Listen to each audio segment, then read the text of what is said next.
Bien dormir, c'est un défi pour les personnes victimes du syndrome des jambes sans repos. Une maladie qui se caractérise par le besoin de bouger les jambes et qui perturbe grandement le sommeil. Parisha Javanchir et Suzy Bernard-Ménégus. Il y a une quinzaine d'années, Caroline ressent des sortes d'impatience dans les jambes quand elle est allongée ou qu'elle dort, comme des décharges électriques, avec des mouvements saccadés. Tout d'un coup, les jambes commencent à bouger, à tressauter.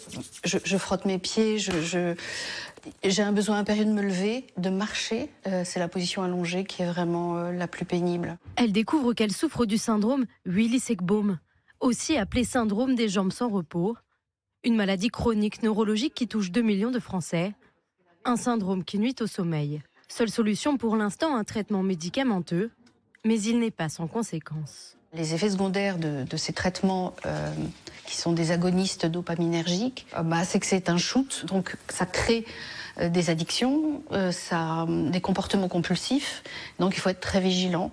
Pour éviter ces effets, d'autres traitements sont en cours de test. C'est le cas ici, à l'hôpital Henri Poincaré de Garches. Le service de neurologie essaie une méthode qui stimule le nerf vague dans l'oreille. Et l'objectif là, c'est de booster ces fonctionnements-là pour avoir des résultats. Remettre dans les circuits neuronaux une stimulation, en tout cas une neurotransmission plus fluide et plus cohérente. Vous détendez.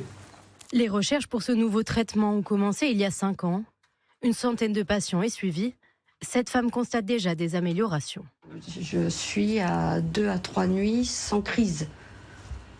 Alors qu'avant, j'avais des crises toutes les nuits. Et ça fait 3 semaines au moins que je suis à 2 à 3 nuits sans symptômes. Selon le professeur, les études pourraient être validées d'ici 1 à 2 ans.